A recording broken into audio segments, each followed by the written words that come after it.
I'd like to call the meeting to, well, Mr. Guzak, would you like to lead us in the pledge? Sure. Can you hear me all right? Yes. Oh, okay. I pledge allegiance To the flag of the United States of America and to the republic for which it stands, one nation, under God, indivisible, with liberty and justice for all.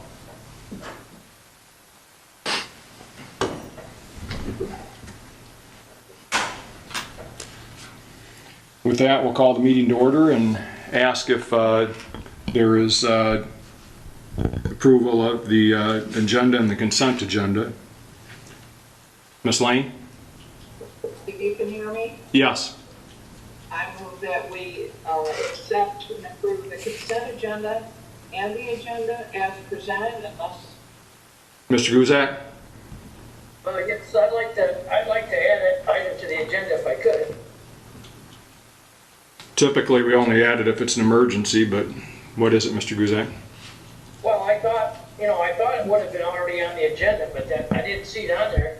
I thought that we should form a committee so we can hire the superintendent, and I'd like to have that so we can discuss it. I'd like to give a motion tonight to do that. Okay. Well, I was going to bring that up under either the job description for the supervisor, the deputy supervisor, or under the update, but we can add that as an agenda item. Let's make it item J.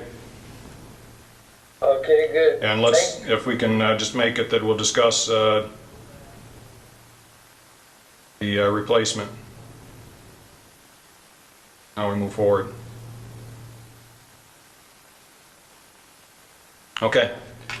Otherwise, Mr. Guzak, would you like to make a motion to, or Ms. Lane, do you accept that amendment? I do, Mr. Chair. Okay. Mr. Guzak, was that a second as well as a suggestion to the agenda? Yes, that's fine. I'll second it. Okay, Ms. Lane, would you like to call for the vote? Yes. Mr. Atkins?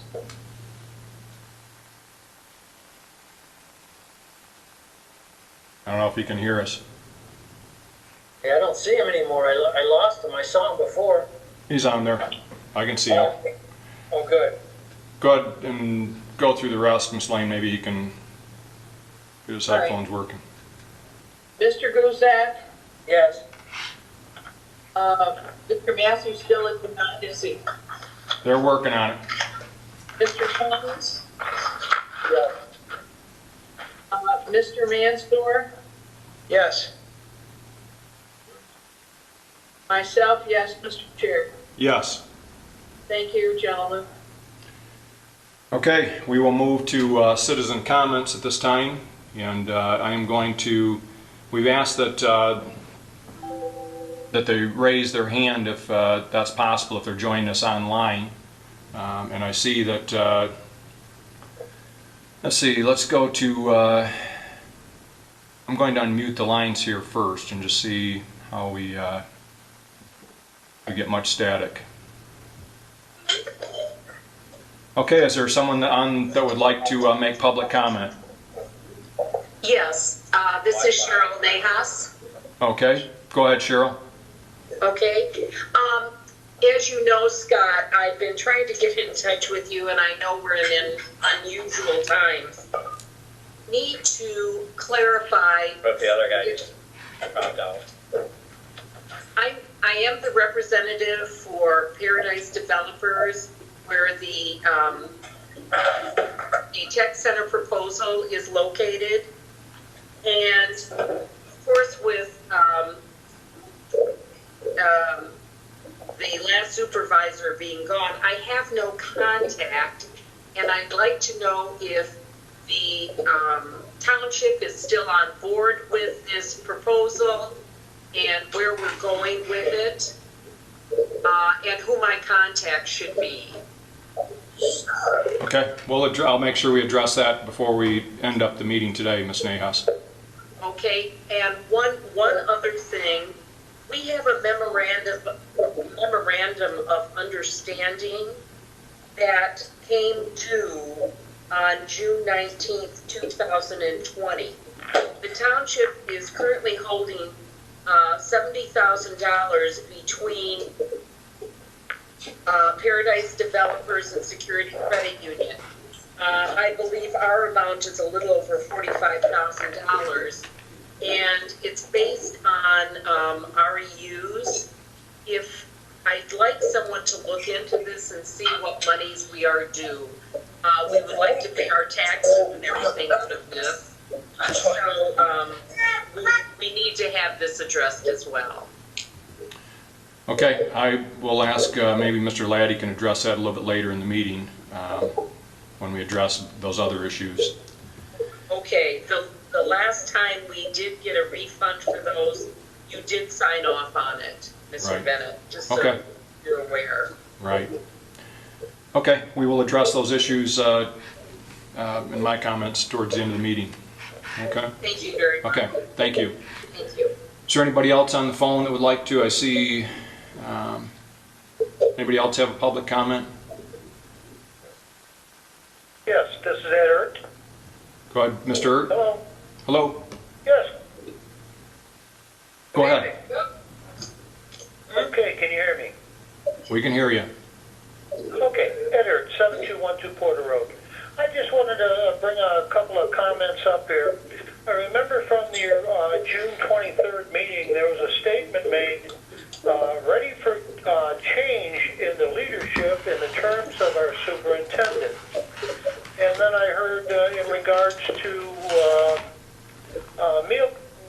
vehicle mileage, wanted to know about that. And then I also heard they have a special meeting and where we're going to go with this superintendent position or leadership. I also heard at that meeting to do it within 18 hours. I haven't heard any of that happen yet, but we're 2 meetings away from there now, or 3 meetings. I also heard on July the 7th, okay, in regards to the management of the township and where we're going, I heard 4 options brought up at that meeting.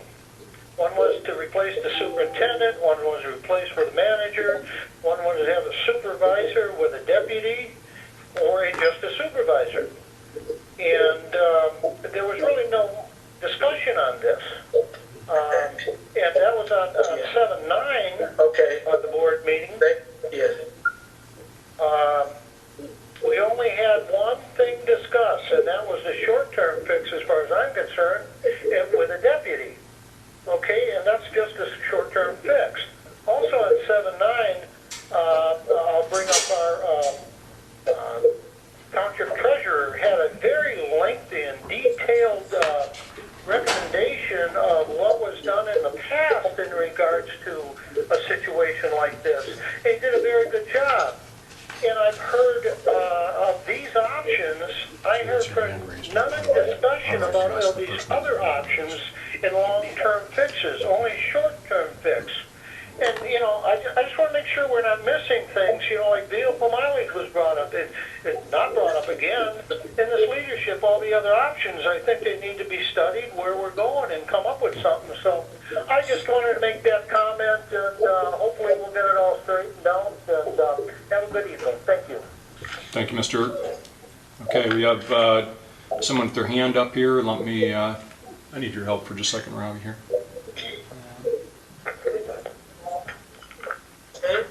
So how do we mute all of these here?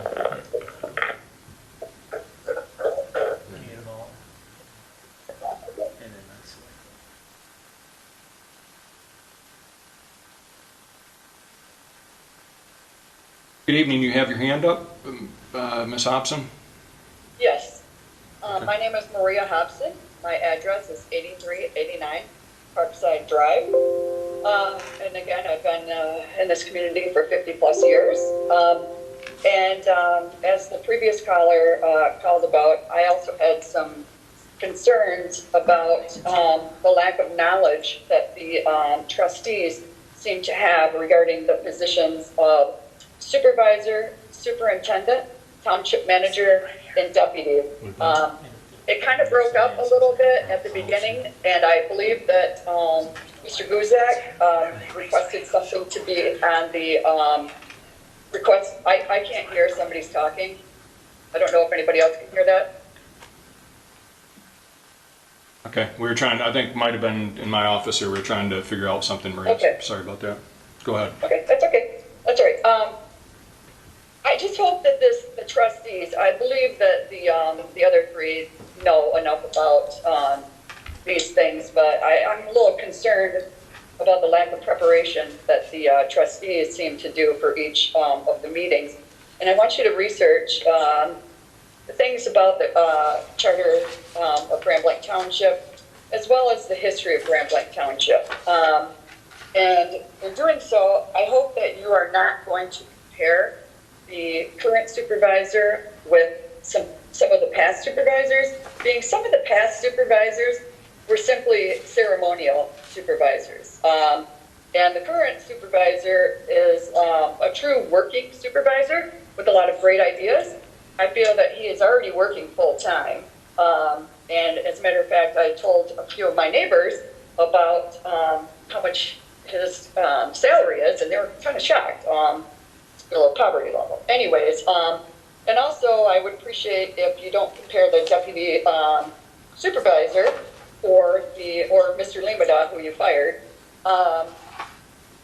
Don't compare them, please, to other previous township managers. It's not even comparing similar items. It's comparing apples to oranges.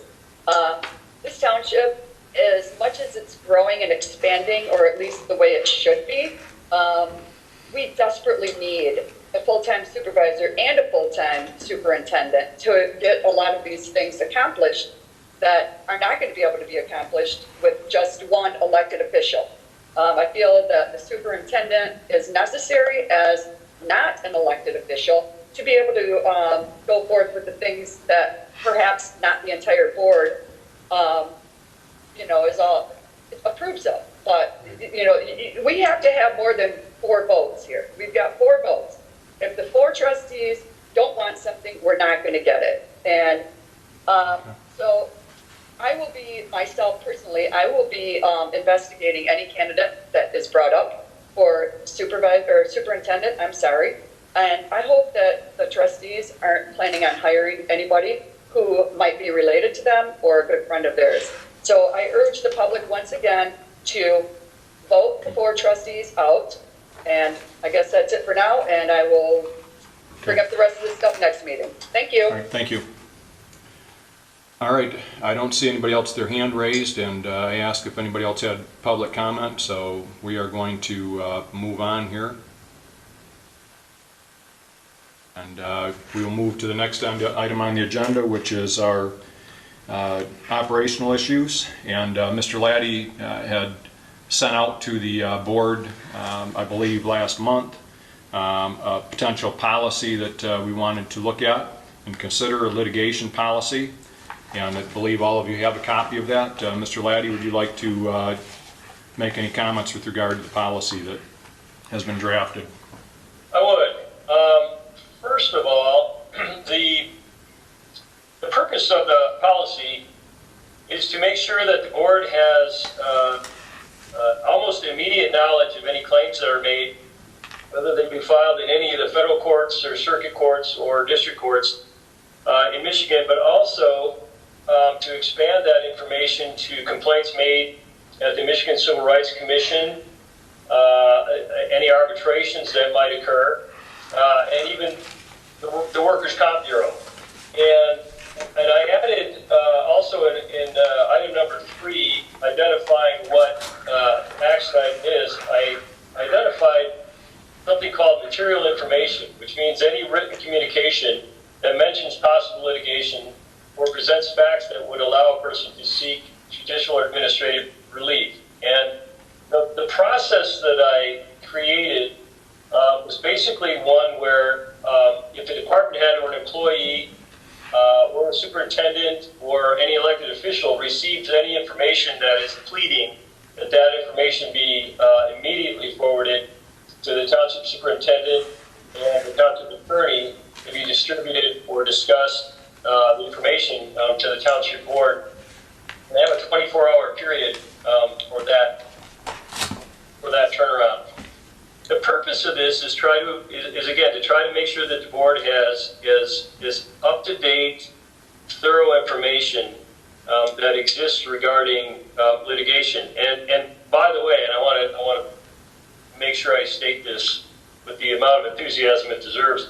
One of the things that caused this litigation policy to be created was an allegation that the township received of improper behavior by elected officials, of residents, of police officers, and the police department. And that was a case that we had discussion about a couple months ago that was pending in the district court, first in the Eastern District and then the Western District of federal court. And I'm happy to report that Chief Wiles just received and forwarded immediately to me information from Attorney Morris that case was deemed to be not eligible to be sustained in federal court, and it's been dismissed, and that the appeal period ran on that case. So the discussions we had regarding Spalding versus Grand Blanc Township and its all of its potential issues has now been wiped off the books by the federal court and determined to be not Are you available. taking them?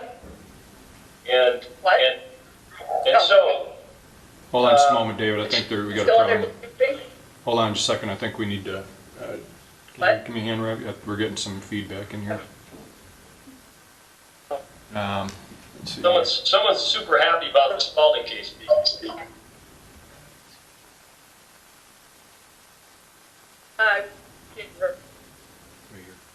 Okay, got it.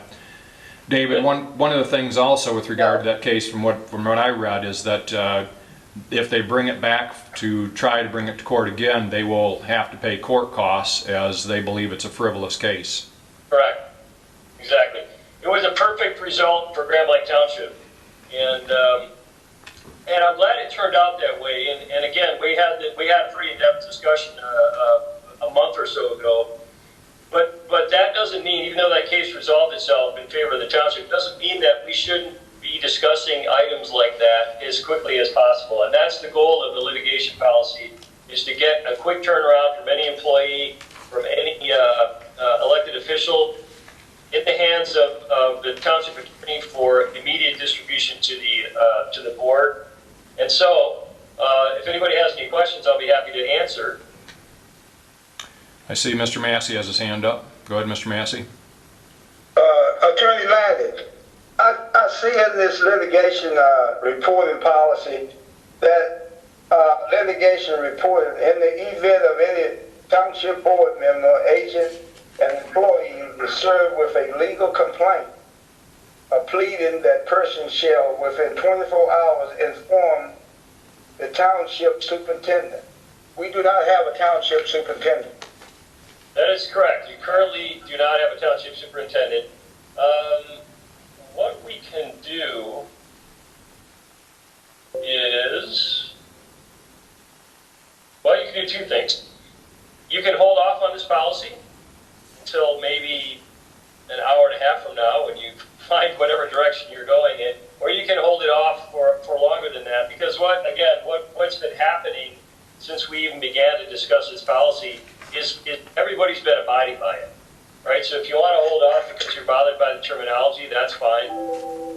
Have a suggestion for the change in terminology, that's fine as well. Really can't either way you want.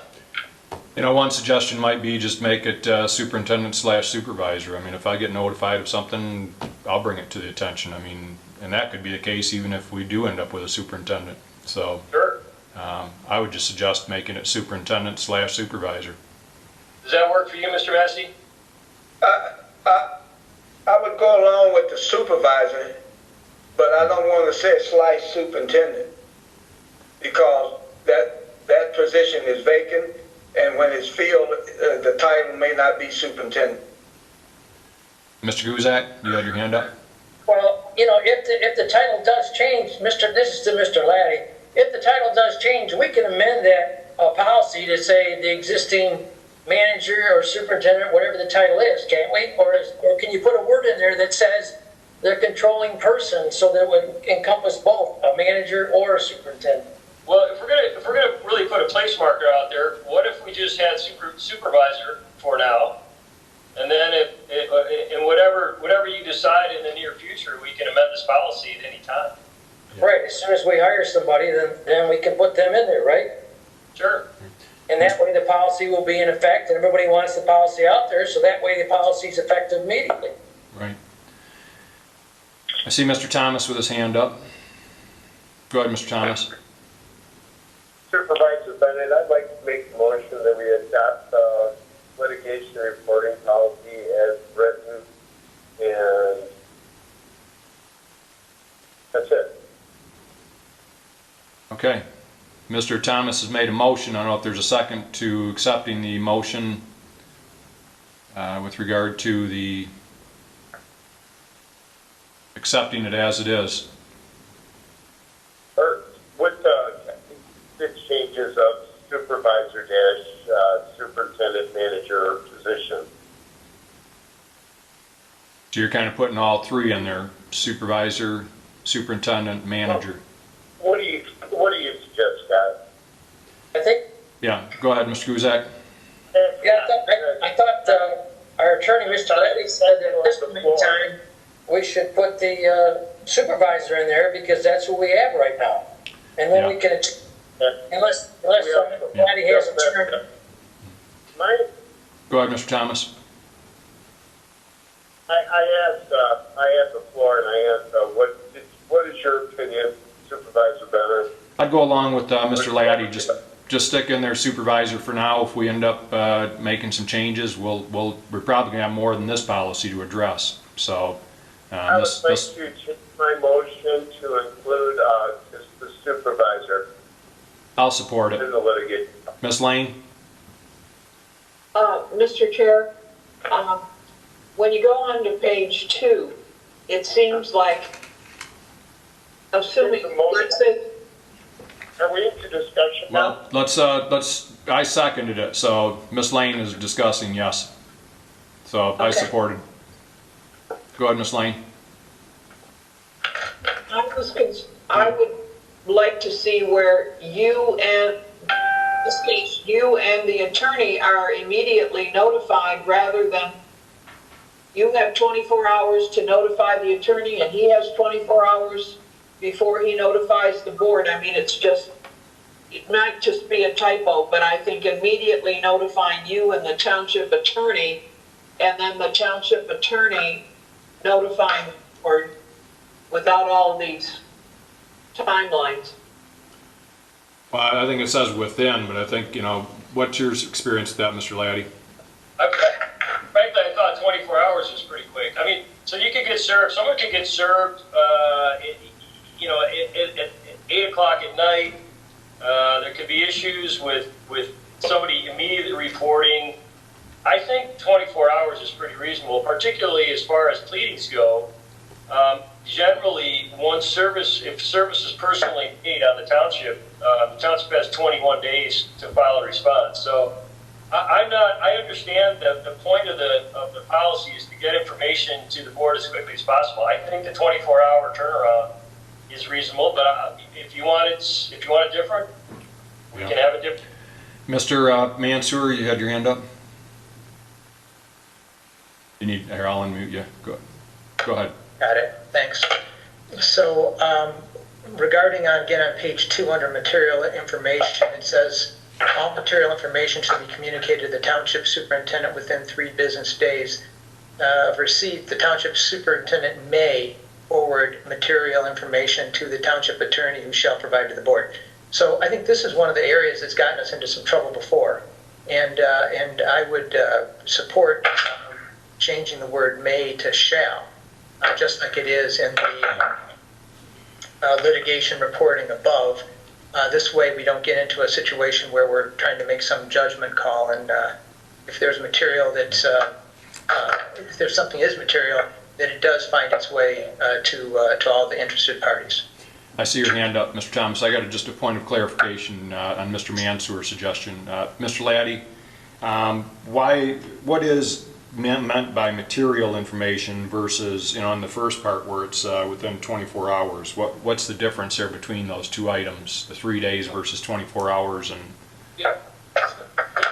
Information means written communication that mentions possible litigation or presents facts that would allow or lead a person to believe that there was a case that could be filed or immediate or imminently pending. And what that means is that we get a lot of, in the heat of contact, particularly in the district court cases that I handle, people will say, I'm going to sue you guys, or I don't think this is right. I think I think you guys have wronged me in some way, and I'm going to file suit. We sometimes get letters that say, if this doesn't get worked out to my satisfaction, forward to my attorney. Many times those statements that are not pleadings don't result in any litigation or contested matter subsequently.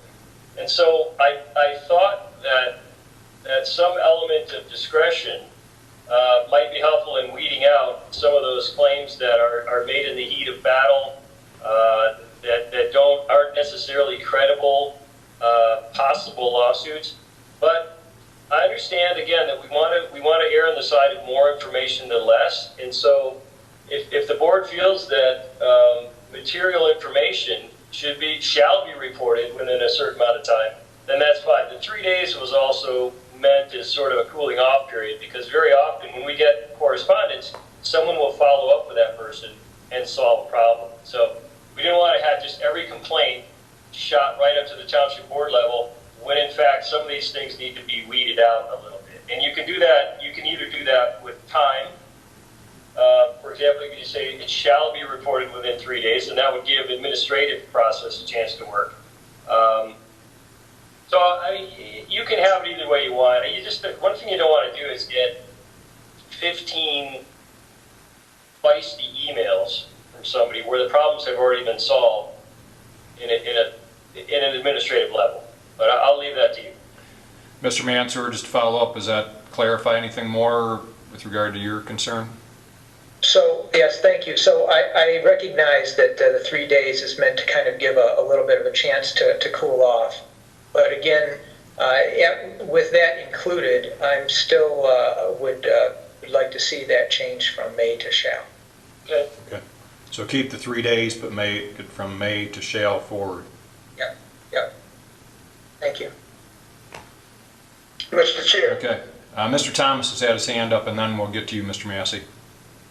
Mr. Thomas? I have 2 points. I think the 24 hours absolutely crucial, and I want to thank the attorney for putting that in. Let's remember, folks, we're talking about lawsuits that we didn't even know were happening. So 24 hours, that's the reason why we're doing this. 24 hours is great. I'm willing to change my motion to add, I'd rather see it say will than shall. Will is more definite, but that's my personal preference. I'm willing to change my motion to adding that will or shall. It's up to the person that made second of the motion to go along with the change, and that's it. Thank you. I seconded it, and I would go along with that. Mr. Massey? Yes, the only comment I have is that anywhere we see superintendent, that would be out of the policy. So we change that to supervisor if we're going to stick with what we had in the beginning. Yes. Anywhere you see superintendent to be supervisor. Yes. Okay. Any other suggestions, Ms. Lane? My question through you, Mr. Chair, to the attorney. Sometimes we have complaints go to the labor attorney. Would there be any way to include that in this type of discussion, because it could end up in a lawsuit? Well, that's a good point. The issue that I've spoken with our labor attorney about that, and part of the issue is that if we have an internal complaint between an employee and their department head, there is a need for some confidentiality there until it's investigated. Somebody can make a complaint and then somebody can withdraw it, and yet If we've made it public at the board level, I don't know. We'll have Mr. Graves on a little bit later for our executive session, our labor attorney, if you want to ask him that question. But go ahead, Mr. Ryan. And then, currently, I have it set up where the labor attorney is responsible for directly reporting to the township board. Right. And if you want to put that same 24-hour timeline on him, then you can do that. But again, I treated him as separate from all the other identified matters. Right. Mr. Thomas? Mr. Thomas? I didn't have my hand up. I was just agreeing, but you want to change our motion to include 24 hours stipulation on the labor attorney? Yes. I would rather talk to our labor attorney before I'd go along with that change, just to see, because I mean the only thing he's going to be getting are things that would be internally here. I don't know that we want all that out there until we get an investigation. Supervisor Bennett, do you want to table the motion then until we speak to the labor attorney? We could. We could. Okay. All right. I'd hold off until we can speak with Mr. Graves. Is everybody good with that? Sure. We'll be on the call later, so we'll take that back up in a little bit. In fact, Mr. Graves will be on the call somewhere between 8 and 8:15, I told him. So we're going to, just for the public's information, we're going to go into executive session. The way that we're going to do that, we're going to attempt to pull everybody that's in the meeting as a panelist right now, the board and Mr. Laddie. We're going to go into a separate room online, and then after we're done with conducting our executive session, we will resume streaming. We'll start up the live stream again, and people will be able to view if there's any action to be taken after the executive session. So that's how we're going to handle that. Mr. Thomas? Have we approved the consent agenda? Have we voted on the consent agenda? We already did, yep. We approved that. All right, so we'll table that item until after our executive session, or until we have Mr. Aaron Graves on, our labor attorney. The next item, I'm sorry, Mr. Massey? Mr. Chair. Yes. I think we need a ruling on this. Is it the correct terminology to table it, or is just move the item down? Well, we're going to move it down we're going to table it until later in the meeting. So I guess either way, whether we call it tabling it or moving it to later in the meeting, we're going to revisit it. Okay? So we will revisit the item. Okay, next item on the agenda, the board will hear an update from Supervisor Bennett, myself, regarding the Dort Highway Extension pathway. And just wanted to share with our board and the public that we received word in the last week that from the county. This is from Jacob Maurer, one of the planners with the county.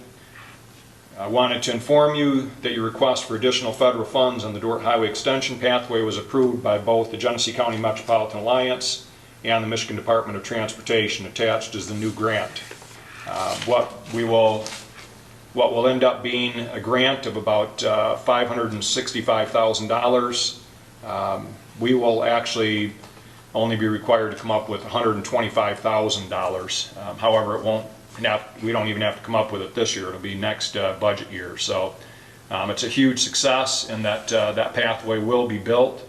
Right now, the Dort Highway Extension, the portion that's being built is from I-75 to Cook Road. They have not started on the construction between Cook Road and Baldwin Road, but next year when they do, the pathway will be part of that construction project that's going on. The work that you see between Cook and Baldwin right now is entirely Consumers Energy working on their gas line. So that's some awesome news for anybody who's interested in pathways, and I think a good majority of our residents are interested in that. So, and I appreciate all the letters of support that we received from residents, and I know the Blanc grid played an important role in putting the word out there to get support for that. We feel that the next portion of it from Cook Road to Grand Blanc Road will be a much easier grant to obtain. So we're excited about what's going on there. The next item C, the board will hear an update regarding the federal grant for the Baldwin Road Economic Vitality Project. As I mentioned before, the county made us aware of a federal grant that was made available through the COVID stimulus package. And what they're looking for is for projects that would develop economic development. And so what we've done is actually, we've got, since this is in the DDA area, and I see your hand up, Mr. Guzak, I'll get to you in just a moment. What we've actually done is we've gotten with the DDA, since the Baldwin Road corridor there is in the DDA, and along with Rowe Engineering, Dan Potter Consulting, the County Road Commission, Genesee County Planning, again Jacob Maurer, and a number of Jeff Sears, and a number of people here. We have put together, in fact, Melissa Roberts, my administrative assistant, has been working hard on this. There's a form that we're asking as many businesses in that area to complete for us, and it's a letter of support. Basically, what we need to prove in this grant is that economic vitality would be enhanced by making Baldwin Road between the Dort Highway Extension and Saginaw Street all-season road, meaning that semis could travel that road 12 months out of the year. Right now, there's weight restrictions placed on that road, at least a portion of it, during the colder months. What that would do is help many of our businesses in that area to be able to expand. But I just want to run through a couple of the bullet points that we're emphasizing for both the public and for our board members. But Baldwin Road is not a continuous all-season road and is subject to weight limits during the months that encounter ground freezing and thawing cycles. This is extremely disruptive to many manufacturing and industrial sites that depend on Baldwin Road to deliver and receive products. Trucks delivering product must reduce their loading to weight restriction, which means many more trips, which cost time and money. The traffic and work required to improve the roads in the area are cost prohibitive to further development in the area. Meyer, who owns property in the area and was considering a large store and other retail outlets, they were considering that until they saw the cost that would be required for upgrading the roads in that area. There's a large amount of property that can be developed in that area if the roads could be upgraded to support the traffic and truck volumes. Current semi-truck traffic at the intersection of Baldwin and Holly Road is at least 28,000 vehicles per year and expected to increase. The Dort extension will add a much-needed exit to I-75 Expressway. However, the utilization of this exit will be diminished greatly by not having an all-season road where the traffic exists. The Tech Village is a project that by all estimates could bring over $1 billion of development to our region of Michigan. We're hoping that we can still market that project. A market analysis by the Chesapeake Group estimated a high demand for the planned development, and potential developers have been very interested in the project prior to the COVID-19 shutdown. So we're asking the businesses in that area to help us with letters of support and to help us with a form that the federal government provides us for specific numbers, and the more data that we can provide them, the better. But we're asking for over $4 million in federal grants for that road improvement. So it would be no small project if we're successful with that grant application. So I don't know if anybody has any input. I saw Mr. Guzak had his hand up. Mr. Guzak? Yes, I just had a comment. I wanted to go back to the previous one where we were talking about the Dort Highway Extension pathway. Yes. There's a little bit of confusion there. I noticed you mentioned that our match was $125,280. Yep. But looking on the grant summary, if you go to the fourth paragraph down, which is just above that line, that black line, it says $125,280 in matching funds from Genesee County Road Commission. So I don't know if that's a typo error, because it says Genesee County Road Commission. It doesn't say Grand Blanc Township. Well, they may be putting some money in too, but I know that our matching funds are going to be in that ballpark. But it isn't going to be until next year, and we'll clarify the specific amount. But it's much less than what we thought it was going to be. So. Oh, right. I just wanted to make sure Yep. it was clear that it Right. should check that out. Okay. Mr. Massey? You was talking about a vehicle load limit. What is the limit now? I couldn't That's tell right, you, trailer. whatever the weight restrictions are during, freeze and thaw, I couldn't tell you what those are. We'd have to check with our motor carrier unit to find out what that is, but it's definitely not semi-traffic worthy during those frost freeze limits. So what we want to do is make it accessible so that trucks coming off of I-75 on the Dort Highway Extension can access businesses on Holly Road by taking the Baldwin Road. Okay?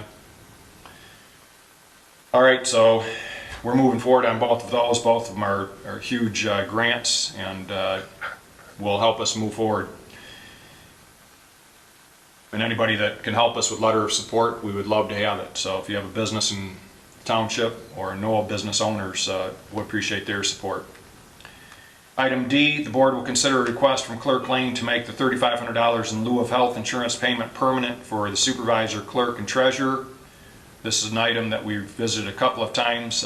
Ms. Lane? Here, you need to unmute your line. Go ahead.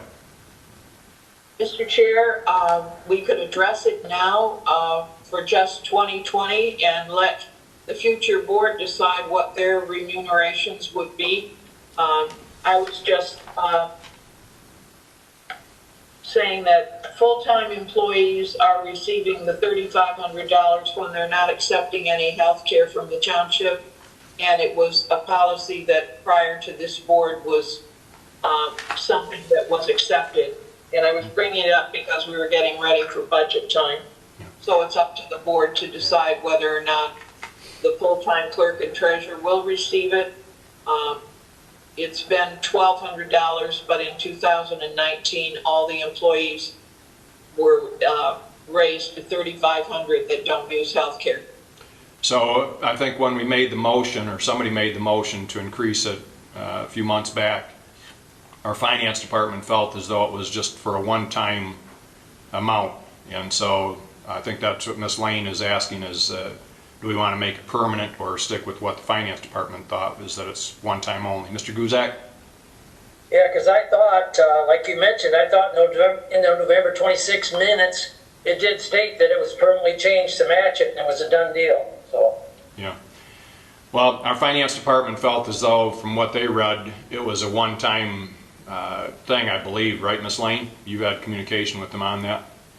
Yes, when I received the budget things, I noticed that myself it was $1,200, and for my deputy it was $35, and so I brought it up now so that you could make a decision for 2020 for the budget, or you can wait and let the new board set their own remuneration. It's Okay. up to the board. All right.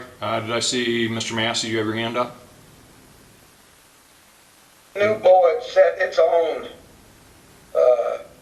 fault. I'm sorry, Mr. Massey. Let the new board take care of it. Okay.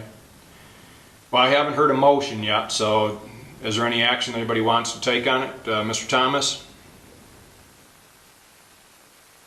I'll make a motion that we increase the pay for the supervisor, the township treasurer, and the clerk in a bonus amount for now until it's changed for the $3,500 increase, or from the $1,200 to the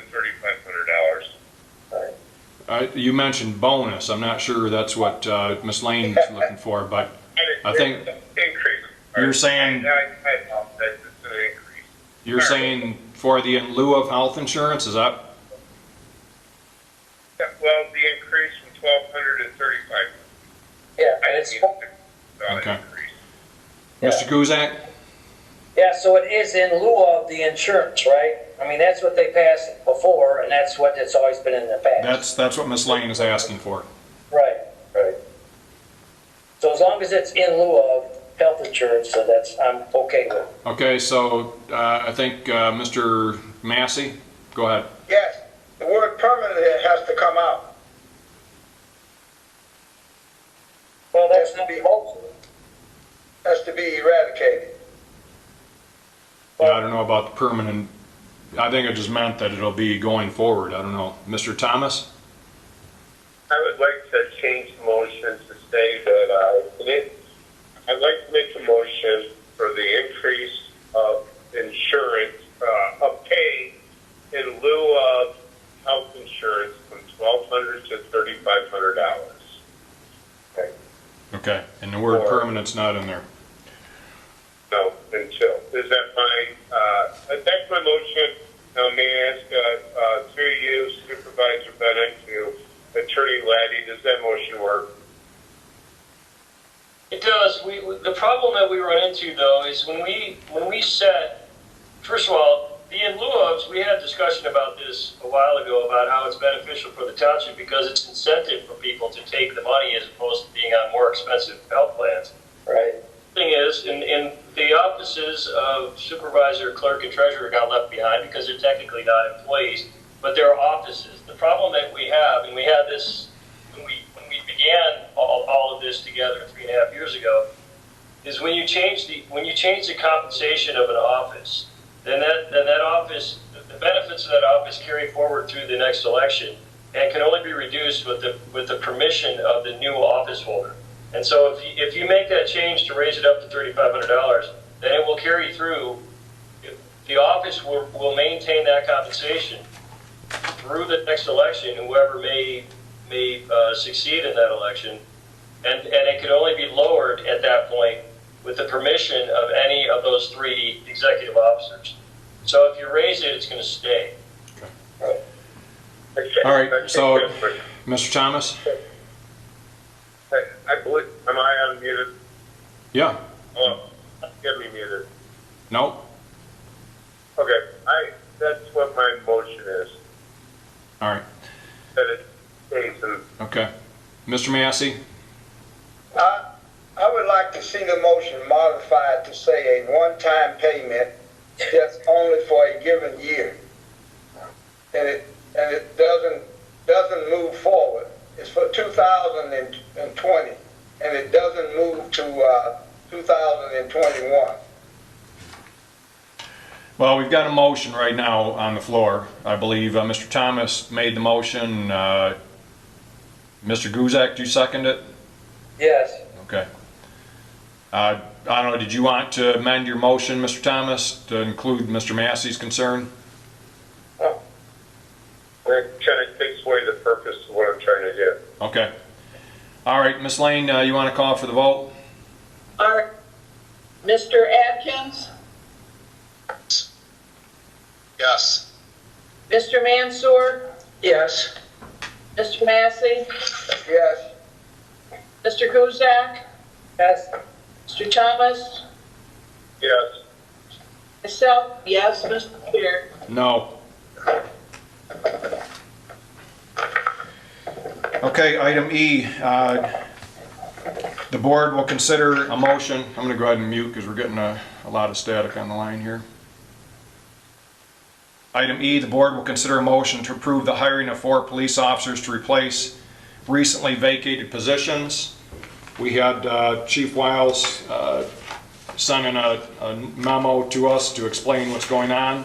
And for those that don't have the memo in front of them, I respectfully request approval to fill the open and budgeted police officer positions within the department. The recruitment and hiring of an officer is a process that can take 1 to 2 months before a candidate is hired, sometimes even longer. That was my own comment.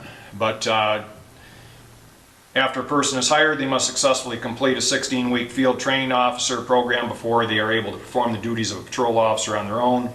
The police department is budgeted for 43 sworn officers. Currently, we have 39 of those positions filled, with the potential for 2 additional retirements early next year.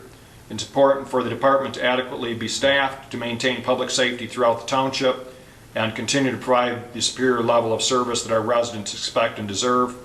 Once approved, it'll be our goal to have these positions filled before the end of the year. Thank you for consideration.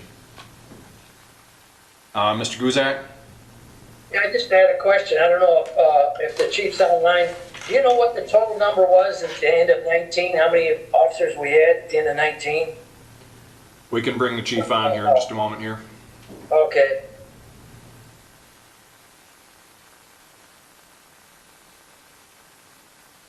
Chief, are you available? Here, I'm going to take you off mute. Go ahead, Chief. Hey, good evening. Can you hear me? Yes. Yes, good evening. Mr. Guzak, at the end of 2019, we had 42 sworn officers on our department. Oh, okay. We had 42 and now we're down to 39, right? That is correct. So we never were at the full 43 then at any time. Correct. But that's probably because you had a couple of them that you had, but then for some reason they decided not to continue or something happened, right? Well, that's part of it. The other part is recruitment and hiring police officers across the country is quite a challenge for every department these days. And obviously, successful organizations have high-quality people, so we are making sure we get the best people here at Grand Blanc Township. But our pool has been small to select from. Okay, and then the only other question I had was, I thought I remember Mr. Limits saying that there was a freeze on that. Did he tell you that there was a freeze on it? Just, this Yeah, I year? don't know if he used the word freeze, but it was certainly clear that we were holding off on hiring until we had some certainty involving the whole COVID-19 possible reduction in revenue.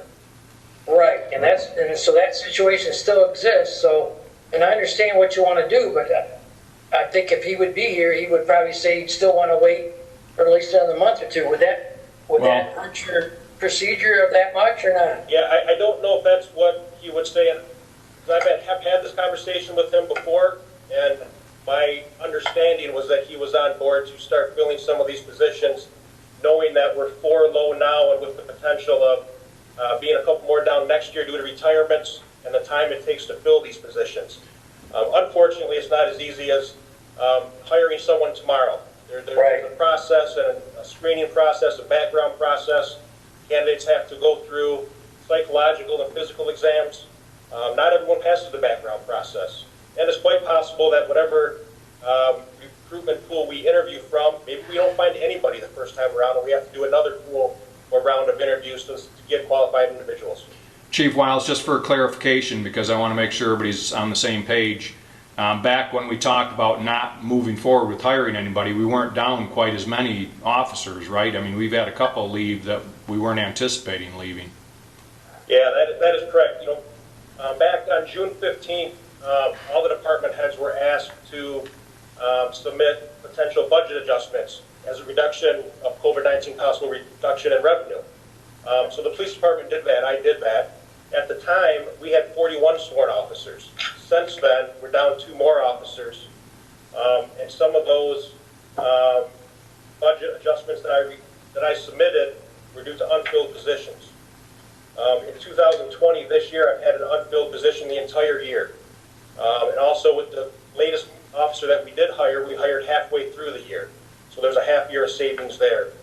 As a result of the COVID pandemic, our overtime fund was not used as much as it typically is during a normal year. So there was cost savings there. And of course, capital expenditures, I didn't use any during COVID-19.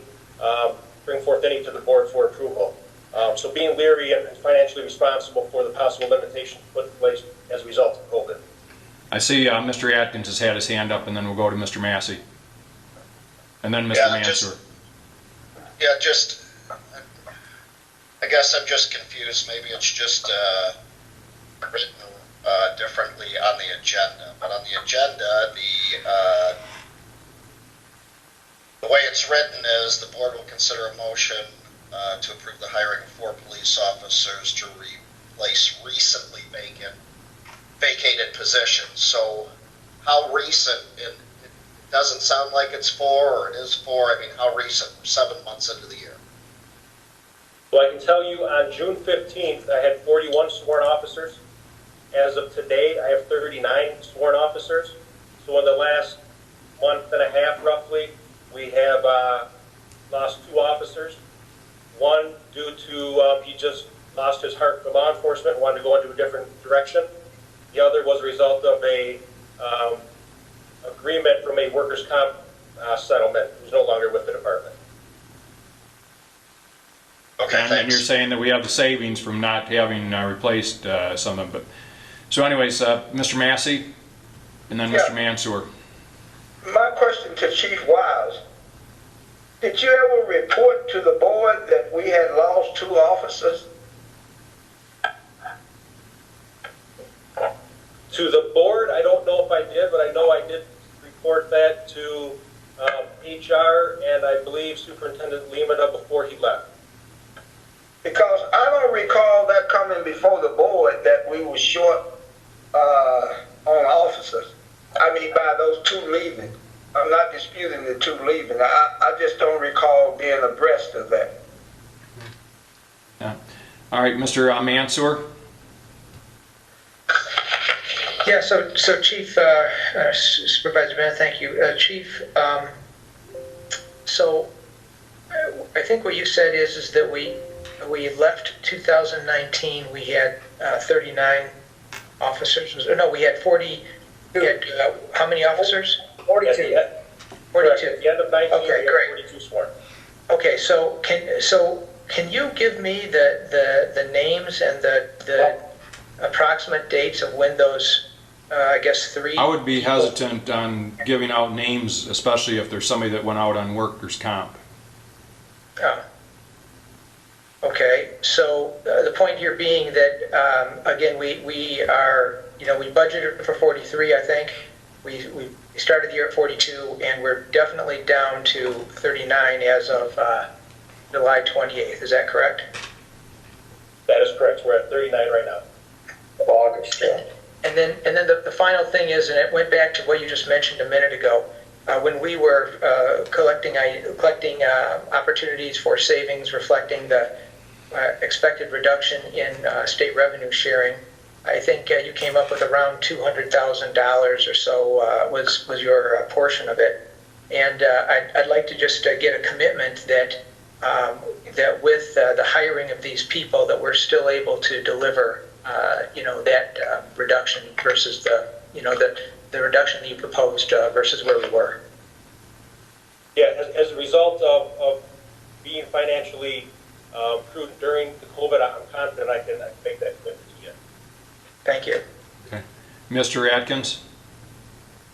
Yeah, I was just wondering if we could get the names minus the one that went off on workman's comp. No, I don't think that's good. Yeah, I don't, let's check with our... You could email them to me, that'd be fine. Okay, I'll take this. Yeah, I appreciate it. Thank you. Check with Laddie. yeah, we'll check with Mr. Laddie and Mr. Aaron Graves. Mr. Massey? I have a question for Chief Wiles. Chief Go ahead. Wiles, he indicated that the recruitment takes time to bring in new officers. I'm not denying that, but I do have a question in regard to what happens if it takes 3 months from now, 2 to 3 months from now, and we learn that the township is going to have a shortfall of revenue within 2 months from now. How do we address that and we have approved to hire new officers? Yeah, I think we would adjust accordingly, just like we would with any expenditure going forward. If we knew there was going to be a shortfall, we'd have to make adjustments. So the bottom line is, Mr. Thomas? The person that was on workman's comp, how long is that person? That person's been on workman's comp for over a year, am I correct, Chief Wiles, or? I'm sorry, I didn't hear you, Trustee Thomas. Chief Wiles, I'm sorry, Supervisor Bennett, how long is, it's work, the officer that was at workman's comp, how long has that officer been on workman's comp? For a year. I would say approximately a year. I don't have that date in front of me, but approximately a year. Yeah, that's what I thought, so, just thank you. So I don't know if there's anybody willing to make a motion on this, or we're going to hold off. Mr. Thomas? I'm willing. I'm sorry? I'm willing to make a motion. I'd like to make a motion that, excuse me for a second, please. Let me get back where that. I'd like to make a motion to approve the hiring of 4 police officers to replace the recently vacated positions. On top of that, the reason why I'm voting yes is because I believe that it's so hard right now in this day and time to get our quality officers in. And I see the list of officers that are actually retiring, and they're veteran officers that have been here a very, very long time. And I believe it's going to, once they retire, and then one will be able to not have the great experience or the great expertise, but at least we can start filling in these positions. Another thing I'd like to bring up another point later, but that's the reason why I'm voting yes. I'll support the motion, and I believe we'll have a very difficult time trying to replace 4. We have 14 retiring in the next several years, and if we don't get started soon, we're going to be behind the 8 ball. You know, the other thing to consider is the overtime cost. Unless we want to reduce our number of patrols, we're going to have overtime costs if we're short on the number of personnel. And we're going to have the same issue with the fire department, that if we don't hire part-time firefighters, now we get into paying overtime, which is more costly. So it has my support. Mr. Atkins? Has there been any discussion with the schools? I know they're still waiting to roll out their plan, but is our anticipation to continue to get funding from the school, or have you heard, maybe to the chief, have you heard anything from any of the executives there on the school board? Yeah, our intention is to still continue to honor our school resource officer agreement with the Grand Blanc Community Schools. As a result of the shortening of the school year of face-to-face instruction last year, that was taken into account for the amount that was reimbursed. Those officers went back and worked the road instead of at the school. And I would anticipate that a similar agreement would be made this year, assuming they don't go back face-to-face instruction. Okay, thanks. All right. Ms. Lane, would you like to call for the vote? Mr. Atkins? Yes. Mr. Mansfield? Yes. Mr. Massey? Yes. Mr. Guzak? Yes. Mr. Thomas? Yes. Myself, yes, Mr. Chair. Yes. Thank you. The next item F, the board will consider a motion to approve the hiring of 5 part... Can I make a motion about the officers hiring? The firefighters? No, sorry, about the police officers hiring real quick. I think it's very imperative that while we are going out and seeking 4 new officers, that I would like to look at the budget for next year and to form some type of a scholarship for our Explorer Scouts, for people that want to take in police work as a profession. I think it's imperative we put together a scholarship program for these young men and women, and I'd be willing to support anything for the next year's budget. Thank you, Chairman. Yep.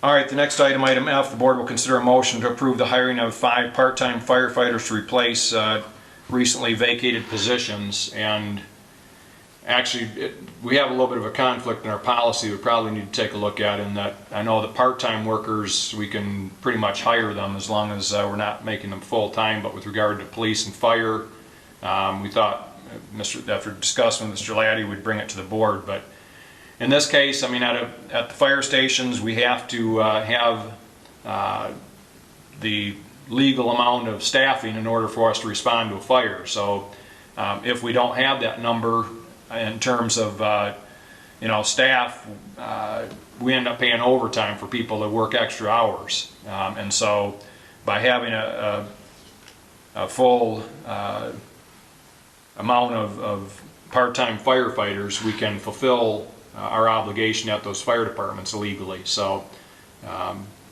anyways, did I see a hand up? Ms. Lane? Mr. Chair, I am willing to make the motion that we approve the hiring of 5 part-time firefighters. And as the board knows, these men have to go through all of the regular training that full-time firefighters go to in order to perform their duties. Second it. Okay, it's been seconded. Any further discussion? I see Mr. Massey has his hand, and then Mr. Atkins. Mr. Chair, I have a question for the fire chief. I'm not sure. I'm looking to see if he's on here. Just a moment. Yes, he is. Hold on just a moment. Chief Burdett, are you there? Chief Burdett? Yes, I'm here. Good evening. Okay. Good evening. Hey, Chief Burdett, this is Trustee Joe Massey. How are you today? Good. Mr. Massey, how are you this evening? Great. Can you mind explaining to us, the board, in regard to these 5 part-time firefighters that you have put in your budget to hire? And just give us some background information that you may have. Well, first off, I'm going to state that these are not new positions. These are replacements. Since April or basically late May, we've lost 5 firefighters due to them relocating out of our community. We've had 1 retire, 1 was removed from service, 1 was temporarily removed from service, and 1 was actually terminated from his appointment with us. So these are just replacements that I'm requesting at this time. Chief, my question to you now, you open up another can of worms. How quickly can you hire these part-time fighters, you think? Well, I have multiple applications on file right now that are fully certified state firefighters, but still, even as Chief Wiles mentioned too, it takes a long time to hire somebody, and they're going to have to go through an orientation process with the rest of our staff before they could be allowed to work on the crew as part of the 4-man crew. So they'll be running as 5th for a while. Okay, thank you very much for that information, Chief. You're welcome. All right, Mr. Atkins, did you have your hand up? Yeah, that covered one of my questions. So Okay, Mr. Thomas, and then Mr. Mansour. Supervisor Bennett, through you to Chief Wiles. Good evening, Chief. Good evening, Chief. Good evening. How much are we talking that these gentlemen had to take out of pocket for their training? Nothing. We pay for all their training. Thank you. You're welcome. Mr. Mansour? Hi, Chief Al Mansour here. Yes. Question for you.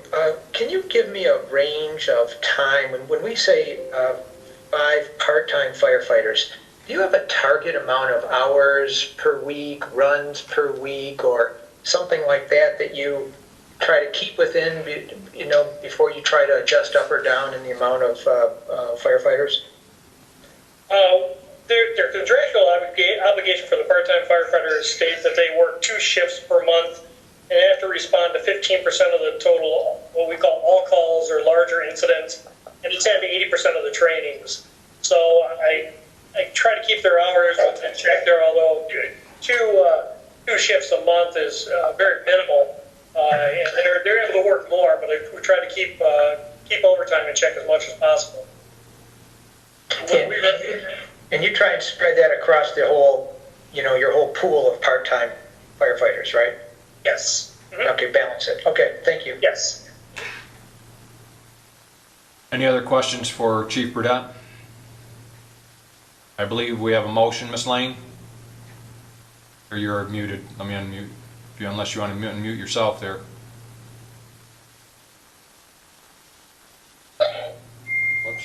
Whoops.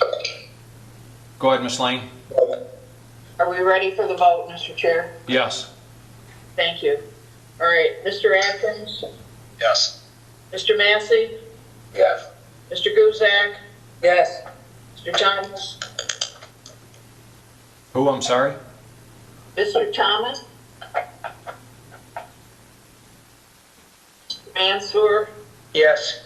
myself, yes, Mr. Chair. Yes, Mr. Thomas is back. I don't know, did you hear Mr. Thomas? I did not. Are you voting yes or no, Mr. Thomas, on the firefighters? Not sure.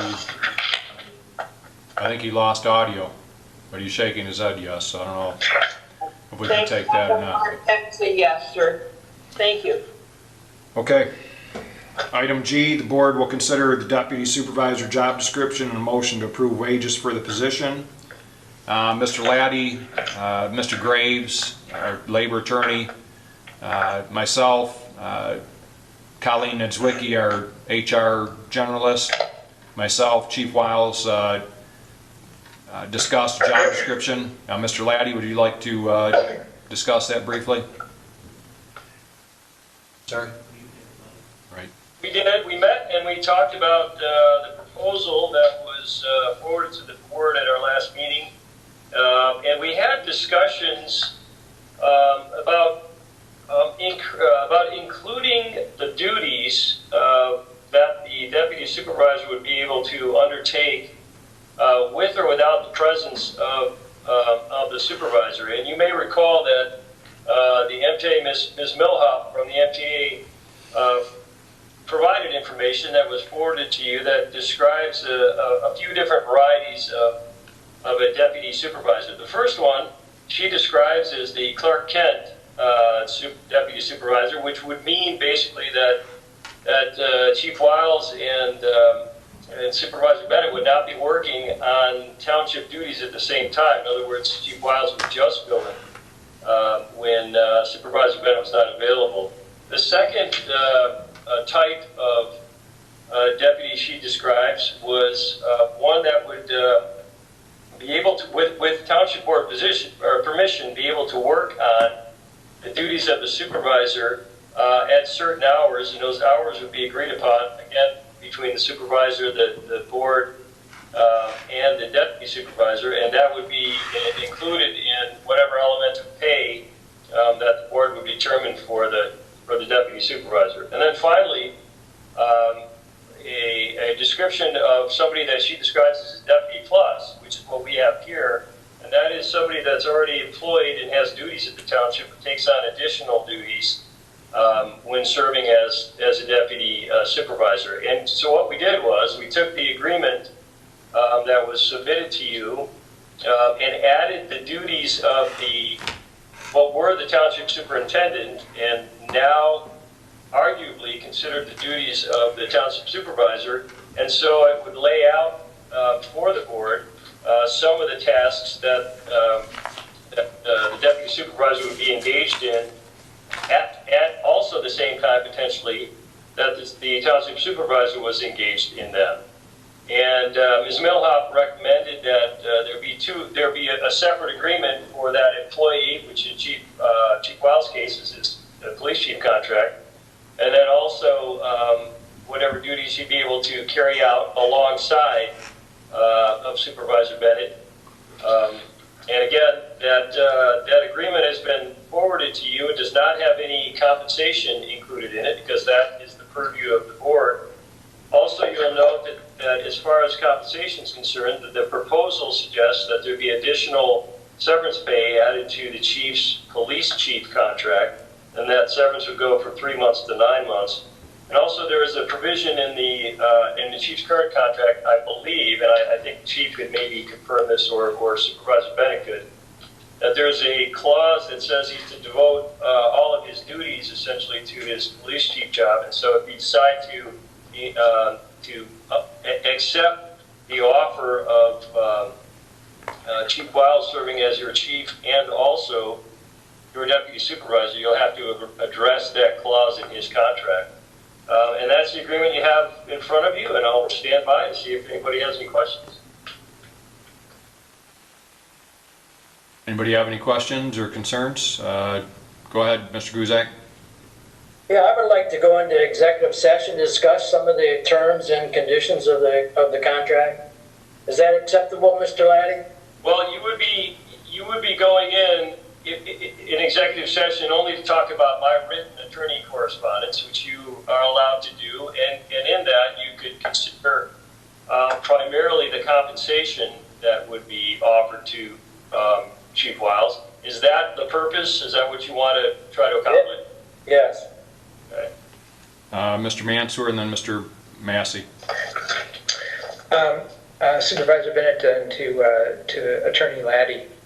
So, I guess I'm wondering why you mentioned only going in to talk about the compensation. I mean, compensation here is just one of the terms of this agreement. We're talking about changing potentially many terms. So why would we be constrained in executive session to be talking just about compensation? When we talk about the position, identifying the position of a deputy supervisor, that's a statutory position. Sure. When we talk about, you could potentially also talk about the effect that it would have on the chief's current police chief contract. But essentially, duties are statutory, and the position itself is statutory, depending on what you choose. And so that's why I kind of qualified the scope of whatever we talk about in executive session. Okay, Mr. Massey and then Mr. Atkins. Mr. Chair, Yes. at this time, you did not bring to the board that your deputy had a contract, and in his contract, the deputy that you would like to serve, okay, that in his contract prohibited him from accepting another position. He is to dedicate his time as police chief, not to any other position. So at this time, I'm not willing to open up any contract for anyone because we was given a false impression. Okay, we didn't get into the contract, and I thought you had prior knowledge of the contract, but it appears now that you didn't have prior knowledge because in the chief's contract, it clearly says that he cannot serve two positions. He's hired as a full-time chief, and one thing I do not believe in, and I've had experiences with this, you never open up a contract. Okay. All right, thank you, Mr. Massey. Chief Wiles, you have your contract in front of you, I believe. If you just a moment, we'll discuss that, but I see Mr. Atkins has had his hand up. So, Mr. Atkins? Yeah, I was just going to say I'm fine keeping this out in the open, not doing executive session and talking about whatever we need to discuss out in the open. Okay. Chief Wiles, with regard to your contract, I don't know, do you have any language in there? You have it in front of you, I believe, right? Yeah, Attorney Laddie is correct. There is a section in my contract that says the chief will devote his full time to the township. And I can just read this paragraph for you. It says the chief will devote full-time attention and emergencies to the business of the township. And during his employment will not engage in any other business activity, regardless of whether such activity is pursued for profit, gain, or other pecuniary advantage that is directly related to the township's business while he is employed with the township. And just, I mean, whatever is decided, my understanding of the deputy position was that it was an appointment, not another job. But I guess that's a question for Attorney Laddie if I'm mistaken on that. But like I said, when this was brought to me by Supervisor Bennett about this position, anything I can do to help the township. And that was my response, and that's what I'm willing to do. The township, for several reasons, needs some stability going forward while we get through COVID and everything else that's going on, and I'm happy to help any way I can. Thank you, Chief. Mr. Laddie, any comments with regard to that contract and the language you just heard? No, I mean, I think in addition, again, to any potential changes to paragraph 11, which talks about a severance pay, if the board decides to go forward with Chief Wiles, then we're going to have to amend or suspend that contract language just to make sure that there isn't any issue. Okay. Mr. Thomas? Being the form of government that we are having a supervisor, I do not consider the township supervisor position anything of a ceremonial title. I believe that township supervisors have authority and will to do their job. But the superintendent runs the township. The supervisor in the form of government we've chosen is not a ceremonial position. What we're doing now is making the supervisor more of a full-time position back when we had a full-time supervisor. And I do not have a problem with Chief Wiles being the deputy and getting fixing his contract first so he can accept the position. I respect Supervisor Bennett's position that he can pick who he wants as his deputy. And Supervisor Bennett is actually taking over a greater role. Right now we're a weak form of government. Now we're going back to a strong form of government through the supervisor. And I have no issue with compensating the supervisor more money. I think that if we broke it down into thirds, we are paying Mr. Lehman a certain amount of money.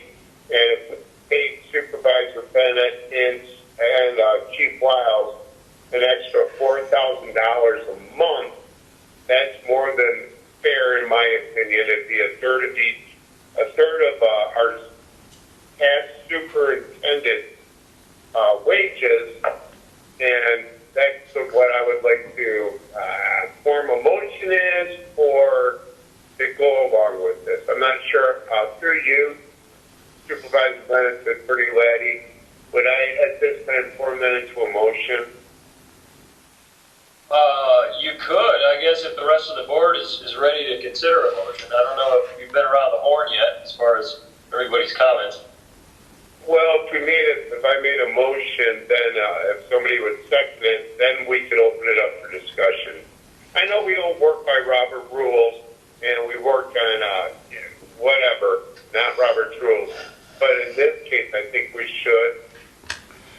So what's your motion, Mr. Thomas? That we accept, well, I mean, I've already appointed Chief Wiles, but you said you don't have an issue with the contract that we've drafted. And I would like the wages to be $4,000 a month for the supervisor and $4,000 a month for the chief to take the position. And I would like to have some type of retirement program in the interim before we hire a superintendent or a manager. And I would like to have the same thing as the Zillow contract, I'd like to say, or the contract with the treasurer, the secretary, where there's a revision in there for their retirement. I want to give the retirement program to the supervisor until we hire a new manager-superintendent for the $4,000 a month. So my motion is $4,000 a month for both of them. The supervisor gets $4,000 a month plus retirement, like the treasurer and the clerk. And then we'll have to open up the chief's contract, allowing him to take the position. That's my motion. okay. I see a few hands. So okay. I see a few hands up. I'm sorry, Mr. Thomas. If you could second that, so we can discuss. I'd really like to do this the proper way, please. Is there a second? Anybody want to raise their hand for a second? I see Mr. Massey saying that he would like to second it. No, I'm not Okay. seconding it. Is there anybody that would like to second it so we can discuss further? Please. Could you second it? I would prefer that one of the other board members second it, since it's my wages that are being discussed. If they don't second it, then it dies. Right. Well, I'd feel more comfortable when it's involving my wages. Yeah. If it weren't involving my wages, I would second it for discussion purposes, but being that it involves me, I feel it'd be inappropriate. Mr. Thomas? Somebody needs to second it so we can discuss it. I don't see anybody Then if second. you vote for it, you vote for it. You don't, if you second it, you don't have to vote yes. Right. You still can vote no. I know. Let's see what the discussion is here. Mr. Atkins? Mr. Atkins? I'll wait. I don't really have a question. I thought I did, but now I don't. All right, Mr. Massey, and then Mr. Guzak. Mr. Chair, Yes. I have stated I'm not in favor of opening up the contract. Okay, So we heard you. if we are not in favor of opening up the contract, we cannot move forward with, we shouldn't move forward with anything else. Right. Well, I have only heard that comment from you. I haven't heard that from others. So we'll go around and see where everybody else is at. Mr. Guzak? Yeah, I still want to go into executive session, and I want to know why we're adding an additional 9 months worth of severance so that he have 12 months worth of severance. Well, the idea behind the severance is that Mr. Wiles, Chief Wiles, is putting himself in harm's way a little bit. He could stay back and just remain being chief, but he's sticking his neck out a little bit by being the deputy supervisor, and I think it affords him a little bit of a safety net that's a little bit more than what he currently has in his contract, was the reasoning behind it. Mr. Mansour?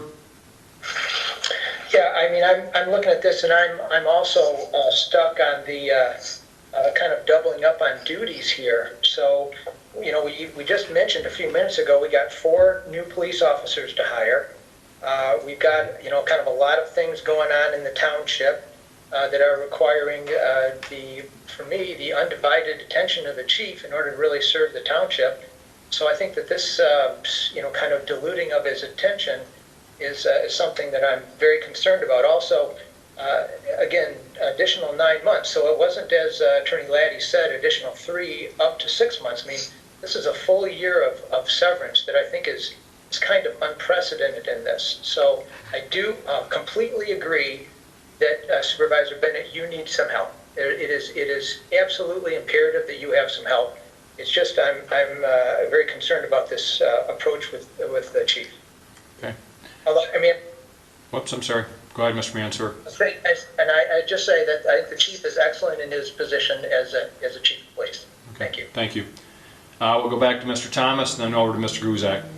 Mr. Thomas? Yes, Supervisor Bennett, with the severance, I've called around to Wayne County and Oakland County, and when things like this happen or there's a position change like this, the common number is a 2-year severance with a non-compete clause where they cannot go and take another chief's job. It's 2 years. I've gone from Port Huron down to Detroit, and I talked to 6 different police departments. Now, it's very common for something like this happens that the police chief steps into that role. It happened in Linden, happened in, I believe, the city of Fenton, Parkland, Howell. It's common that they step into the role. I don't have an issue with the 1-year severance. I think that's fair, but it's usually 2 years. And they cannot take a job as the chief of police in any other department. Now, that's where I'm at. Okay. Thank you, Mr. Thomas. Mr. Guzak had his hand up, and then we'll go to Mr. Atkins.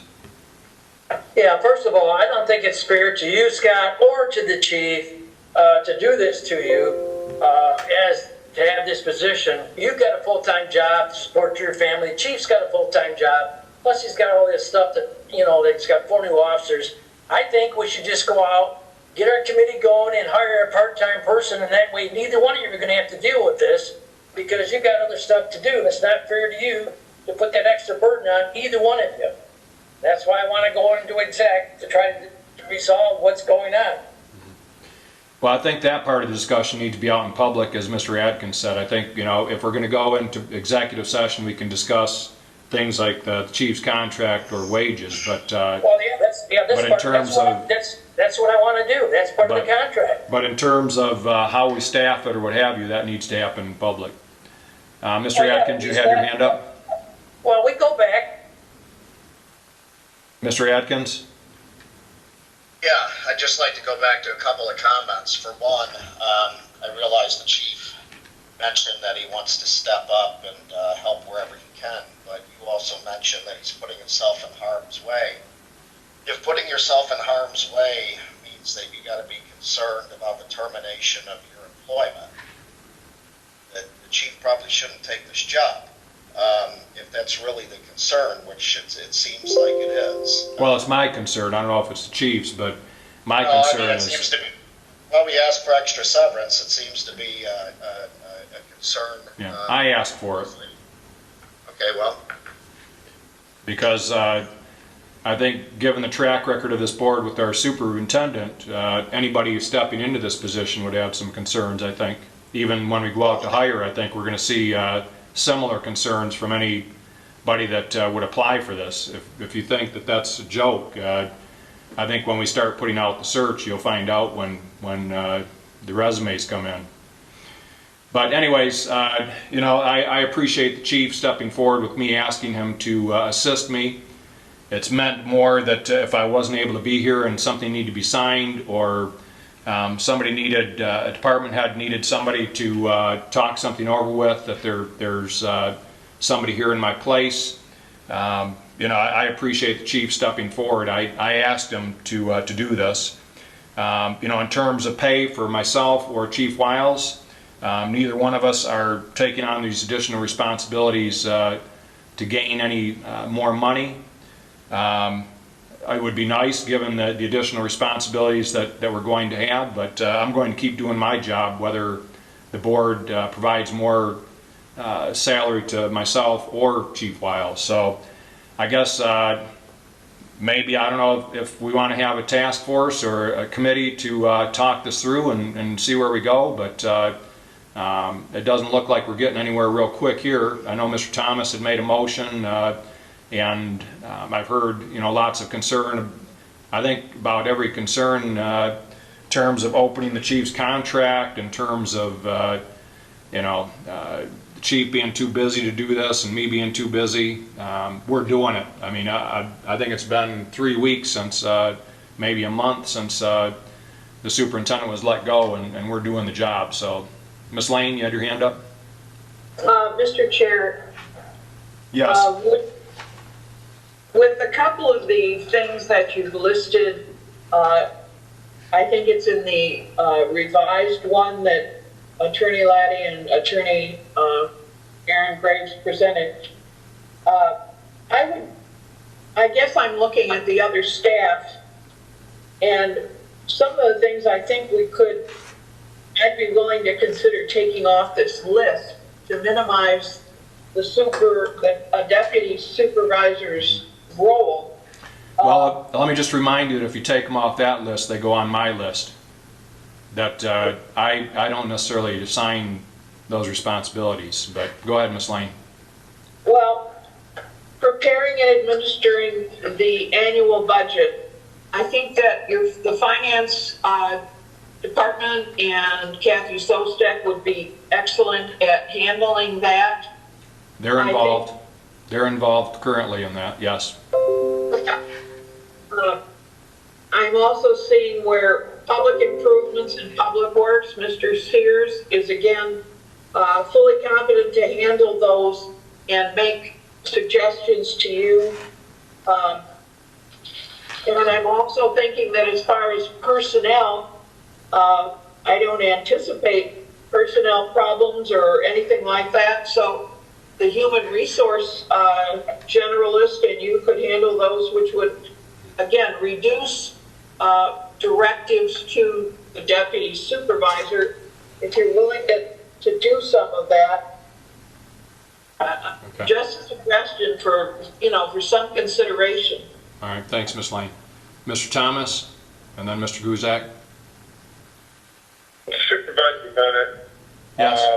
And including you and Attorney Laddie, is there a way, I would like to make a recommendation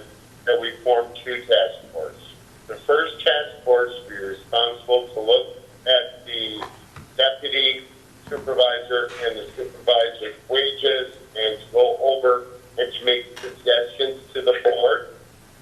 3-person task force should be more than enough. And the second, you need to be on that task force, Supervisor Bennett. The Yep. second task force, I want to have a task force set up with three board members, and you need to be on it too, Supervisor Bennett, to look at how, when, and where are we going to set up and hire a new position as a superintendent manager whatever we want to call that position. And I think that we should form that ASAP by Friday, and they should meet at a minimum next week. I'll support that motion.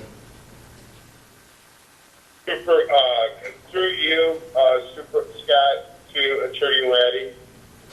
Yes. Go ahead. Does that, Attorney Laddie, is that a legal motion? Well, you have two elements to it. First of all, you're creating a task force to talk about the deputy supervisor wages, and I don't know how the board feels about a task force that they've just basically said they're not exactly, well, I guess if Chief Wiles' contract's involved, they're not exactly excited about that. But you could, but certainly you could have that motion. You could also have you could also include in your motion or have a separate motion to set up a task force to consider the position of a superintendent and a manager on a permanent basis. I mean, you can put them together, or you could have them separate. But I don't know. I'm not exactly sure what you're looking for as far as the deputy supervisor wages are concerned. Well, with regard, let me make a comment, Thomas. In terms of the deputy supervisor, the only thing that can be discussed is both the description and the wages. In terms of who it is, that's my decision. That's true. So, with that, finish up, Mr. Thomas, then. Go ahead. Finish my point. Go ahead. That's exactly what I want to do. I want to have one task force to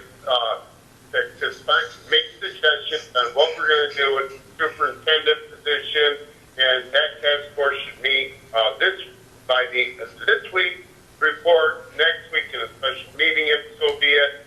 The other task force look at how we're going to form the supervisor position with the deputy supervisor position, and form that to look at responsibilities, wages, retirement, extra. Yeah. And I think that needs to be done. Now, I believe in the Red Book, it states that the supervisor selects the task force for any committee. The supervisor is the chairman of every single committee in this township being used, Scott. And I don't think it needs to be an emotion. He's a member of. Right. We can put together the task force. I don't know about having a special board meeting this week. My schedule's pretty full for this week. Next week. I said next week. Okay. Not next week. All right. I said task force meeting this week, report to the board next week, and I don't think, through you to Attorney Laddie, I don't think the supervisor needs a motion for this. Being the chairman of every single committee in the township, I think he can form it himself, according to the Red Book. I might be wrong. I believe I can form a committee as well, but we've got a few hands up here. Let's get around here. I know Earl has been waving at me. Mr. Guzak, go ahead. Yes, that's exactly why I put that on the agenda, that I wanted to set up the committee that have the HR person, you on there, me on there, and possibly whoever else wants to volunteer that you pick, so that we can get this settled. We can go back and pull out, but I need a motion in a second, so we pull out the actual job description, the amounts, who we sent the stuff to before, and get it done, because like you said, it's been over a month, and we're not attacking the long-term session. That's why I wanted it on the agenda, because it was not on the agenda. Right. So, well, we've got multiple concerns, because I'm hearing that, and we want a discussion with regard to whether or not we want a superintendent. We've got the discussion, of whether or not we have a superintendent or a manager. We have the discussion of, do we want the next board to do the hiring, since they'll be working with this individual? We can get the process going. So anyways, I would be in favor of forming a task force and meeting either towards the end of this week or beginning of next week. And I like the idea of having two task force. One to talk about whether we're going to do anything with regard to wages for a deputy supervisor, and then also a task force to look at the options of whether or not we go the route of a superintendent, or we go the route of a manager, or none at all, as well as looking at how the process for our next steps for hiring. In the past, what we've done, just as a reminder, and I see your hand up, Mr. Massey, is that we put out an RFQ to a number of organizations to find out how much they would charge for doing a search, because this isn't something that we just put on Indeed and hope we get somebody. We need to decide whether or not the job description from the last time has changed. We have that available to us as well. And then once we choose who we're going to use, we have them advertise it, and we can even have them pre-screen some of these individuals, and then we start the interview process. But just as a reminder, we have August, September, and then October, and the new board takes over middle of November, towards the end of November. So for us to hire somebody for the next board to work with, I've got a little bit of concern. I would prefer that maybe we start the process and let the new board do the hiring and make the final choice. I see Mr. Mansour's had his hand up. Go ahead, Mr. Mansour.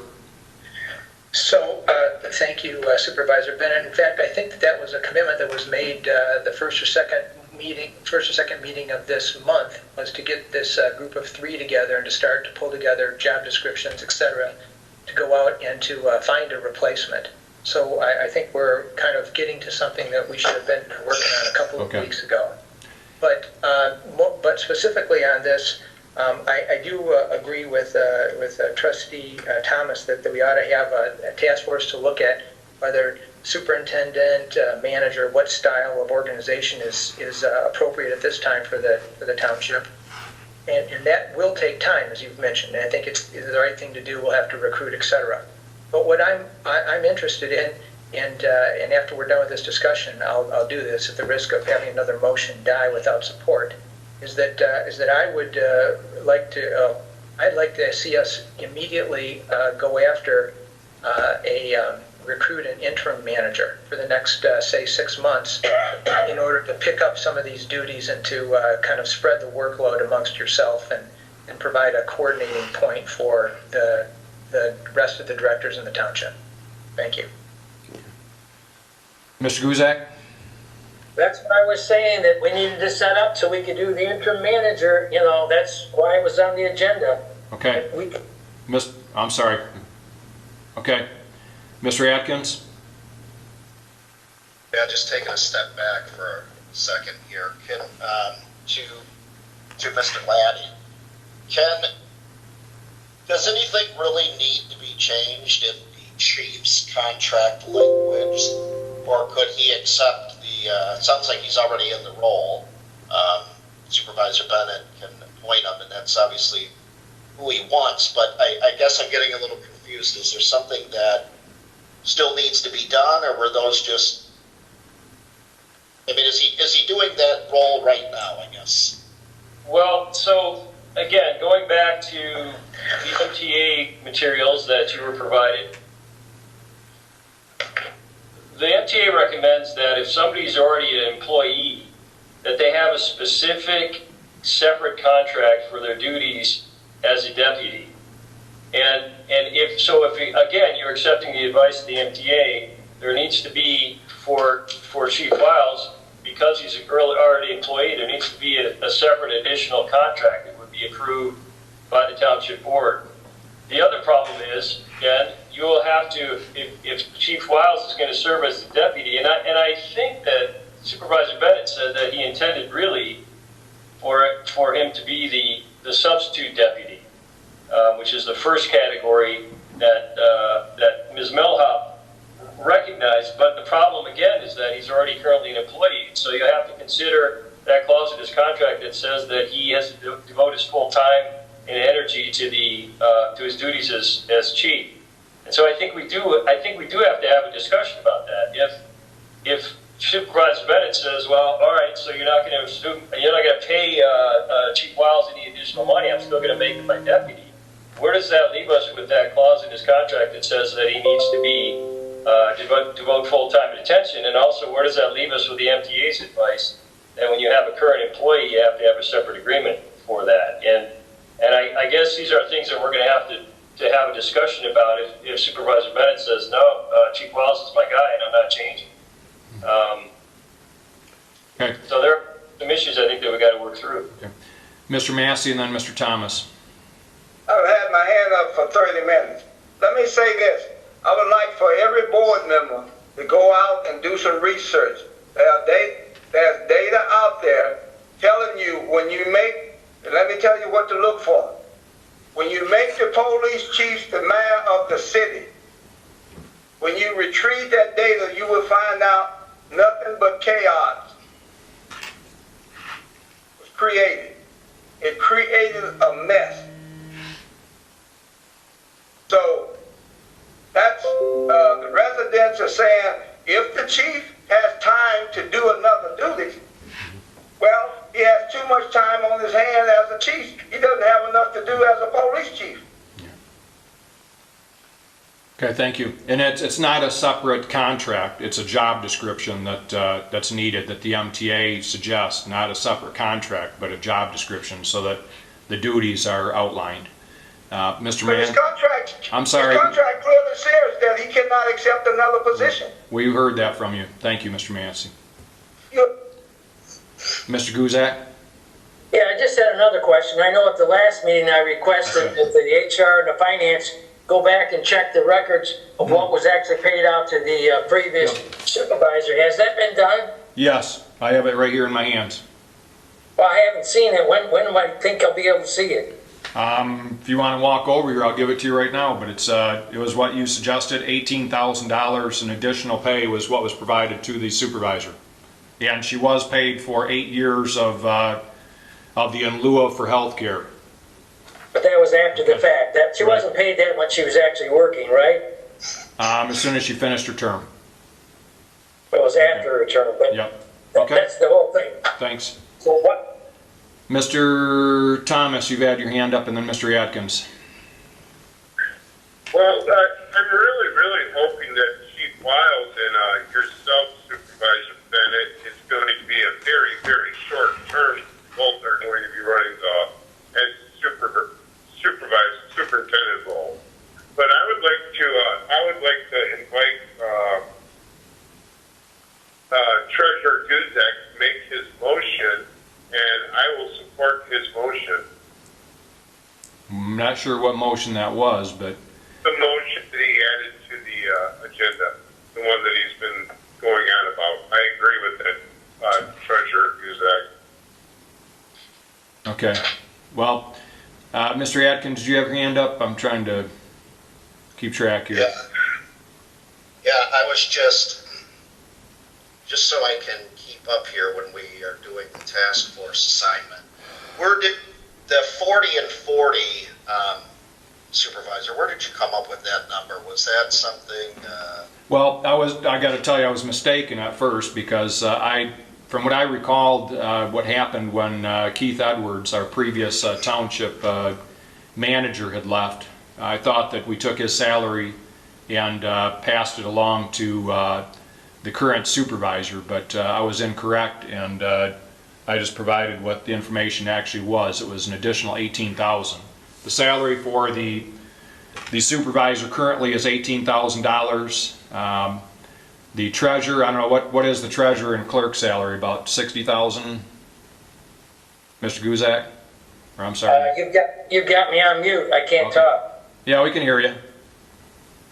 It's about 59,000, right? Okay. So the superintendent or the supervisor is 18,000. The superintendent was 150,000. So what I did was I took what the previous manager was, and I mistakenly thought that we had provided that to the supervisor when she took over the role of the manager or superintendent that had left previously. I know Mr. Thomas had his hand up over here. Mr. Thomas? Well, what I did is I took 150, divided into a thirds, and then split that between yourself and the deputy, and it came out to roughly $4,000. Now, when we had Supervisor Zittle, that was 20 years ago. Supervisor Hoffman didn't receive the salary, and then at the end of her term, she received all the back pay for her health insurance. So I $4,000 a month a piece. I think that's more than fair. Yeah. Of course, it should be more. It should be absolutely more. But I think $4,000 is more than fair.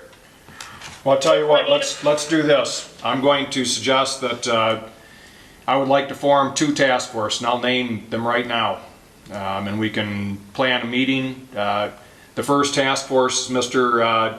Thomas had suggested would be to discuss the deputy supervisor role and the pay for that position.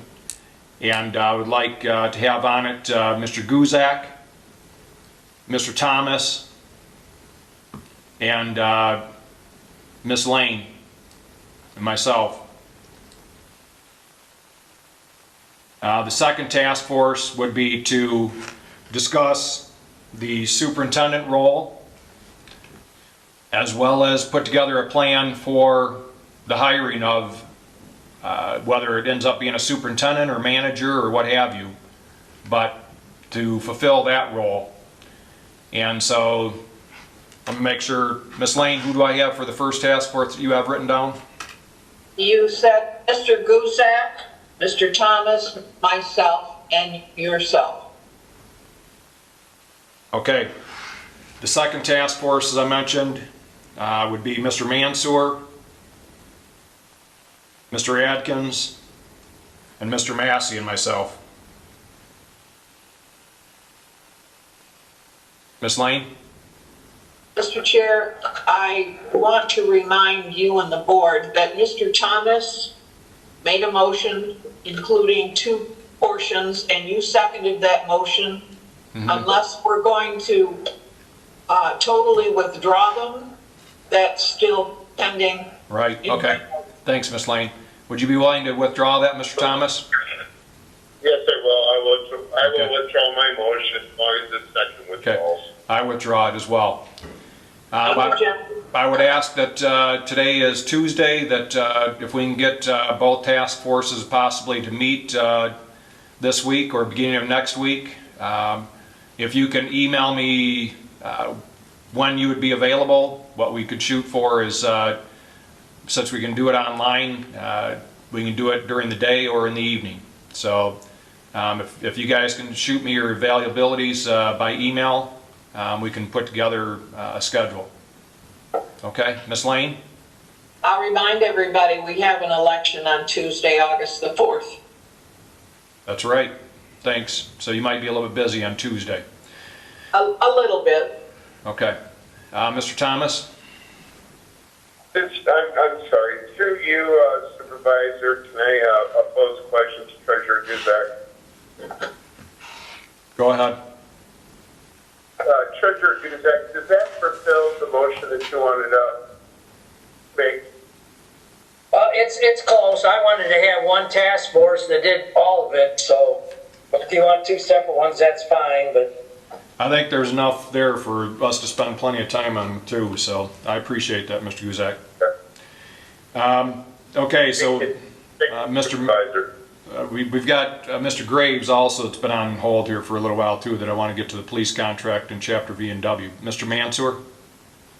So thank you. So I guess the only thing here is, and I support the 2 task force here.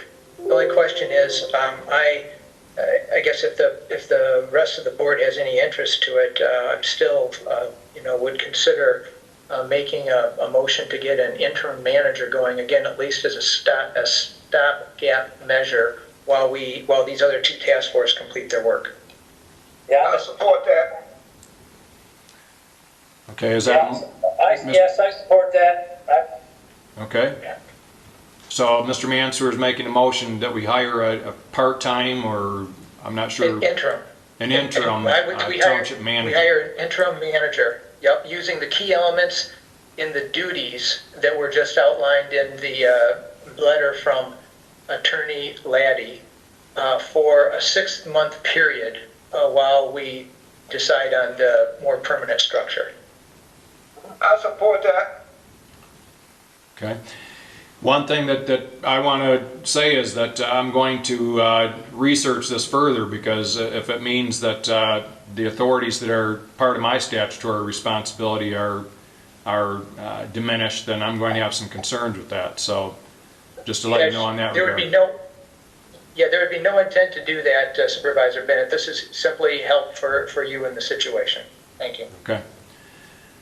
All right, so it's been motioned by Mr. Mansour, supported by, I think, I'm not sure it was Mr. Guzak or Mr. Massey, I don't know. I supported it. Okay, Mr. Massey. Okay, any further discussion? That's just a question. Mr. Laddie? You say you're interested in interim manager. You meant manager and not superintendent, right? Correct. Okay. Any further discussion? Mr. Thomas? I will be voting no on that, because I believe that Chief Wiles and Supervisor Bennett are in the role. They're doing a good job right now, and I don't think we need to bring out any outside folks to help us out with this. Yeah. I think that the two are doing a great job right now, and we're only talking a short period until we hire somebody. And that's why I'll be voting on the motion. Yeah. And Ms. Lane? My question is, how would we go about getting an interim? I have no experience with that, so if someone could enlighten me a little bit more, I mean. Well, We just hire. We just hire. so I think we, How do you find somebody? well, that's a good question, but that's not part of the motion right now. But I agree with Mr. Thomas that I'll be voting no on it, that I don't believe we need another person in here. We're going to be having to bring them up to speed on whatever we're doing, and I think that's going to cause more work than what it would be to continue with what we're doing. We're looking at trying to basically change a flat tire while going 50 miles an hour, and now we're going to have to try and train somebody on how to do that at the same time. My thought is that Chief Wiles and I are very capable of handling anything that comes up day to day that our department heads can't handle. I know that Ms. Lane outlined a few of the department heads and what they handle, and that's very true, that they handle all the things that come to the various departments. I guess what Chief Wiles and I do is take care of the things that don't fit into those categories, or to coordinate the effort amongst all of the department heads. For somebody to come in and think they're going to do that, I have a tough time believing that we're going to train them in a matter of a couple of days, and they're going to, for the next 3 months, do that job. So I think it's pie in the sky to think that we can find somebody that quick that's willing to be a manager that's going to be worth their salt, and be able to plug them in immediately and have them walking around here basically coordinating the efforts between the different departments. So anyways, there was a motion. We've had lots of discussion. We've got several other items on the agenda that are going to take some time. Ms. Lane, would you like to call for the vote on this particular motion? Yes, Mr. Atkins, Yes. Mr. Mansour, Mr. Mansour, Yes. Mr. Massey, Yes. Mr. Guzak, Yes. Mr. Thomas, No. myself, no, Mr. Bennett. No. Mr. Thomas? Well, I'm just going to already set up a task force designed to work Well, what I'd say is that, yeah, Free. I think what, Supervisor Bennett, you've already formed a task force to work on your position along with Chief Wild's position, and now we're going to go and hamper ourselves to hire an interim manager, right? well, I'm going Is that what just happened? Well, I'm going to continue with Chief Wiles being my deputy supervisor, so that isn't going to change. In terms of, I'm sorry? Alright, and so that's just, we're gonna go out and we're gonna hire somebody from outside, be the manager, until we hire somebody in 90 days, right? Well, that's if we can hire somebody that quick, in 90 days for the superintendent. I think, Thank you, Supervisor. Alright, thank you. I'd have to check our record to see how long it took us the last time we did a search, but I believe it was much longer than 3 months. But anyways, what I would ask is that our task force that is looking at this, I would imagine it's probably the second task force to look at the superintendent position, that we look at how we go about, if you're interested in hiring a manager, we can talk about what that process would be. Mr. Atkins, and then we're going to move on. Yeah, this is just not related to this topic, but I was having some technical difficulty in the beginning of the meeting. Okay. Looking for the approval of the agenda and consent agenda. Yep, we did that. I know, but for next meeting, I requested it at the last meeting, and I know there's been so much discussion about things not being on the agenda. I requested on the agenda us to talk about water and water rates. So I'd like to make sure that somehow we get it on the agenda, so I don't have to just... What would you like to know about water and water rates?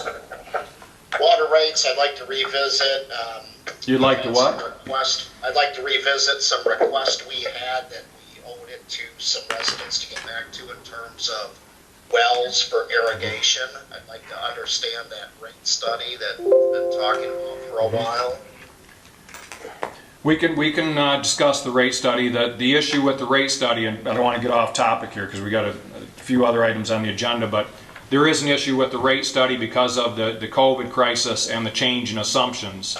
Assumptions have a huge part to play in the whole rate study going forward, but I'll make sure that I inform Mr. Sears and Mr. Potter that we'd like to discuss that. But let's move on. We've got future agenda items that we can add.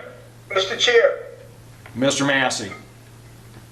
I have to remind you, the last time we had a meeting, you assured us that you would have that on the agenda. Okay. I will have it on the agenda for the next meeting. Okay, next item, H, the board will consider a motion for election inspectors to be paid $200 and chairpersons and co-chairs to be paid $250 for August 4th, 2020 state primary election. Mr. Mansour? So I'll make that motion, and just to state along with it here, these people work like from 7 in the morning till 10 at night or later, 15 hours. You do the math, it's around $13 an hour. These guys have to have special training. They spend time doing that. So all things considered, I would make the motion. Thank you. Okay. Is there I support? second the motion. Mr. Massey supports. Any discussion? Ms. Lane, would you like to ask for the votes? Mr. Guzak, Yes. Mr. Atkins, Yes. Mr. Thomas, Yes. Mr. Massey, Yes. Mr. Mansour, Yes. myself, yes, Mr. Chair. Yes. Thank you, gentlemen. Last item, the board will consider the supervisor's update for COVID-19. Just two things real quick. One is that Melissa Roberts, myself, and our HR generalist, Colleen Nizwicki, and also Chief Wiles, Chief Burdett, have helped us with the FEMA grant that we are applying for. It would assist us with paying for a lot of the time and materials that have gone into dealing with it, whether it's the the sneeze guards, whether it's the sanitizer, whether it's the face mask, what have you. And so it's a federal grant that we've been completing the work on. It's pretty arduous, and we're nearing the completion of that. It even asked for what our costs may be going forward. We also were notified since the last board meeting that the hazard pay legislation here in Michigan passed, and within the next day within the day of the application becoming available, our township through my office with Melissa Roberts completed the hazard pay application, so we were in immediately, and we're expecting to hear from that anytime. They really didn't give us a time frame as to when we would hear back, but it would be, if it is allowed, it would be, or given to us, it's $1,000 per first responder, police and fire. So with that, we have scheduled to go into executive session. What I want to do is I want to ask our IT director, Robbie Beller, to assist me with that. What we're going to do is go into a closed session online. Those of you that want to stick around online, you can. We'll be coming back into open session eventually here. I can't tell you how long we'll be. We are going to stop the live streaming with Facebook at this point, and we will we'll see if we can resume that after we're done with the executive session. Mr. Thomas, you have a point of clarification?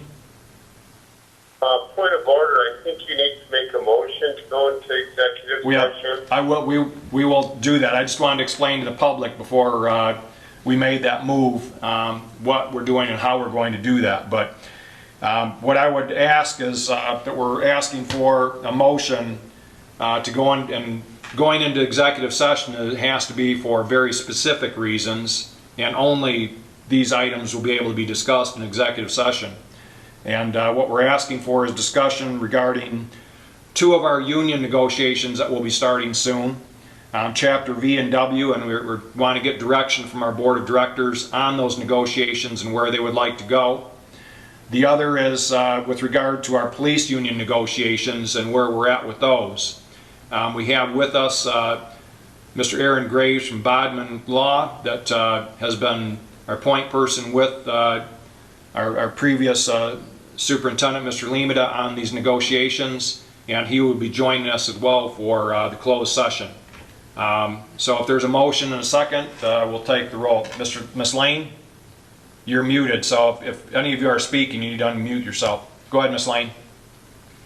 I make the motion to that we go into executive session to receive updates on Chapter V and W and the police contract. Support. Well, yeah, I'm not sure it's going to be update as much as it is to its discussion, and we may take some action, but I believe we'll come back out to take that action. So, okay, there's motion support. Ms. Lane, would you like to call for the vote? Mr. Massey? Yeah. Mr. Atkins? No. Mr. Thomas? Mr. Thomas? I will be voting no because of some of the actions that we are. I'm sorry, there's a lot of.